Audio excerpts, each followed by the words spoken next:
Hello all. It's been an eternity since we've last met. Indeed, I have engaged in alternate endeavors here and there, and then I happened upon a quandary of my mind that I wanted to extrapolate with you, the people. This quandary has to do with one Jesus Christ. What was puberty like for him? I mean, let's think about this. Let's dig into this with a shovel and our minds. Let's dig into this. Now, if you go into Hebrews, pretty much it has to do with Jesus being described as a high priest, in the order of Melchizedek. Favorite line ever in Hebrews, period. It's actually also in Psalm 110, I think. But this particular line concerning being a high priest has to do with being tempted in every which way. And I'm thinking, Jesus in puberty, tempted every which way. I'm like, holy crap, wait a minute. That means Jesus was staring at some girls like, how you doing, girl? Which is like, well, that's the sort of look you want to get from Jesus. And if anything, he looks at everybody with the I want you in my life mentality. He's not looking like he wants to get something and just bounce. Like, nah. Jesus ain't about to hit and quit it. He's about to hit it and wife it and marriage it and to covenant with it on an eternal basis, because that's what he's about, the eternal. But nevertheless, Jesus back then, not fully handling his business on his daddy's scopes and scales in terms of ministry, still might be staring at the ladies going, how you doing? Interesting side note, some girls might be also staring at him going, I think Jesus is cute. I kind of like him. He's really nice to people, especially just the old and young. And they might be staring at Jesus like, she's a smart girl. She knows what she's doing. And a lot of Christian girls are like, yeah, you're right. That's a smart girl. What the heck? I'm just saying. Once again, I'm just saying. But I digress. Alright, so we've got Jesus, who was tempted, who maybe not, well, tempted, yes, but he never sinned, and essentially staring at ladies, and he's never engaged in any sort of uncouth behavior. Fanciest way to put it. But here's the interesting rub. Here's the tasty part. Did Jesus go to the friend zone? Because a lot of Christian dudes, if anything, a lot of dudes in general go to the friend zone. I think it's a higher degree of Christian dudes, because if you're a Christian dude, you tend to be a little nice. And if you're a little nice, look, even Christian ladies ain't going to give you the time of day. Heck, you can be a Christian dude that's a little rude, and, well, you'll probably still get better results than most other dudes. Regardless, ipso facto, we're just going to get back down to it. If nice dudes finish last, Jesus should be in the absolute last place, because there is no nicer dude than Jesus. Literally. Oh my, I wish I were that nice. I wish I were that nice. Every time I open the door for anybody, I am like, don't act like you're trying to get it, but somewhere deep in the recesses of my brain, I'm trying to get it. It's like, no. You're doing this just to be a platonic, proper friend. It's like, no, I'm actually hoping she'll ask me out. Like, stop it, Whitney. No. You do this platonically. It's like, I wish I could, but no. The only way I can do it platonically is if I were catatonic. Yeah, so that's awkward. Moving on from that, Jesus, look, literally, a lot of people are putting him in the friend zone. It's not even just a matter of ladies that have put him in the friend zone. Like, oh, Jesus, he's nice. Like, pretty much, I'm thinking any girl that is spiritual but doesn't, pretty much just go to Jesus. If you go to Buddha and hang out with Jesus a little, if you've seen other religions on the side, you're putting Christ in the friend zone, which is just a massive disservice to him. You're sleeping with Buddha, but you're still hanging out with Jesus on weekends and on Sundays. Like, what is that? That's just rude.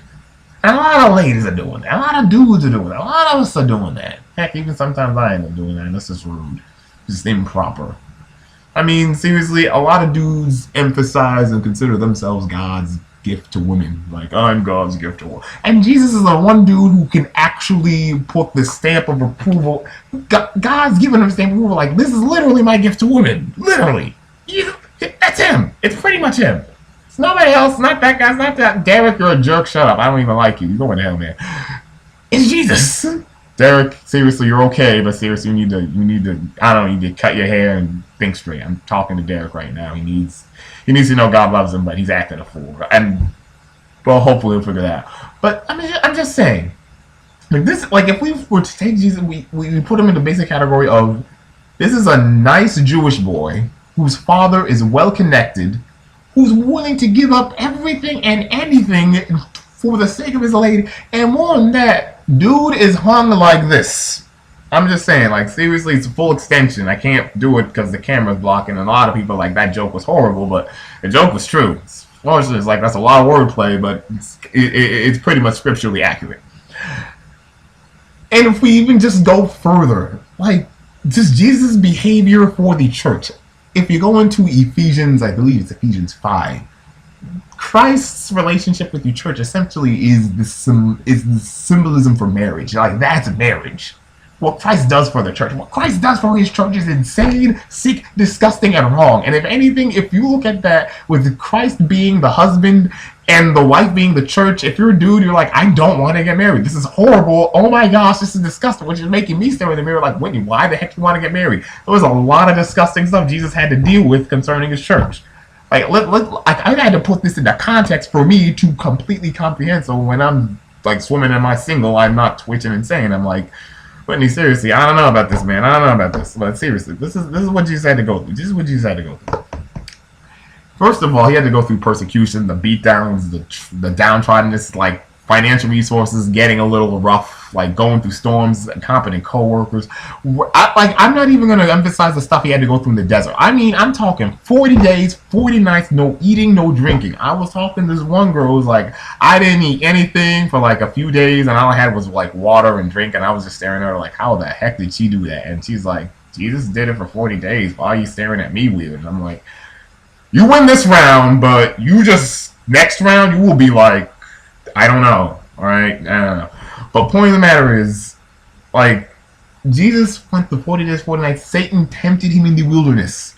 And I don't know if we really realize this, but he was like showing him exactly what he wanted. Like, he showed him his church. He showed him people in the Lord. He showed him all this business.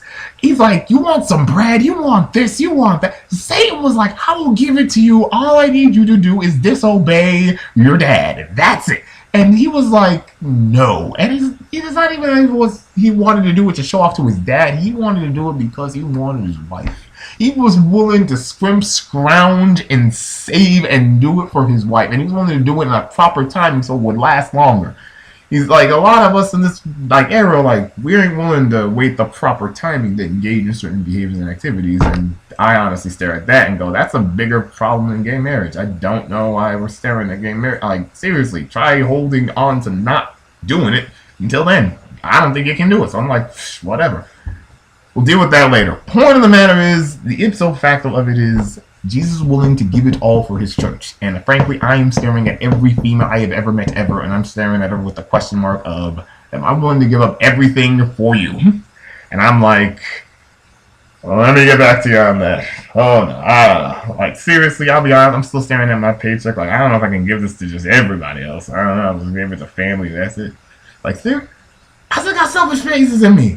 So I'm still wondering, why do I want to even engage in the whole relationship onus? Staring at other people like, why are you even in the whole relationship onus? But seriously, that's you, so I don't even care. I'm just saying, man, like, the grass is greener, but seriously, they got that green for, it's not green and ebony. Some work went into it, and it stunk. Some fertilizer and a lot of other unpleasant business. And I don't know, the only thing I can think is the whole relationship business, the whole marriage cycle, the whole onus of that with male-female relations. The only way for that to work is with a degree of sacrifice that is so selfless, so outlandishly, disturbingly, obsessively poised and focused on caring for another human being more than yourself, that the only way you can do it is from God. And if you can't pull that off, then you need to join me in this single, in this friend zone, in this realm of I get to be selfish by myself, yay. I don't know, man. Seriously, I don't know. Because, like, for his church, despite the disgusting strangenesses that people saying going on with him, whatever, still loving it. He's still carrying on it. He's still scrubbing off the blemish and trying to get it to shine. And if anything, in the end of the day, it's going to shine brighter than we could even imagine or fathom. And I got a lot of other stuff to say on it, but I will end on that note because I went 3 minutes over, but deal with it. And if you couldn't, then I don't care. You can like, you can comment, you can share, you can subscribe. You could also pray. I prefer you pray over all that other stuff because that's actually going to help you a lot more. I'm going to go, and yeah, that's pretty much it. Sorry you had to spend 10 minutes listening to me talk. I'm going to actually spend it reading the Bible. I kind of look like, I don't know, that guy from X-Men who could absorb like energy and then use it as a weapon against, I don't know. Pretty sure he was played by Kevin Bacon, and he got like a quarter through his skull. Can't remember his name. Yeah, so I'm gonna go try to look up that guy's name, and I will see you at some other point, and we will talk about another subject matter, probably in the relationship territory, because I'm just dealing with a lot of stuff, and I feel like something to talk about. I love you. Jesus loves you more than I ever could. Totally gave his life for you, so deal with that. Yeah. Bye.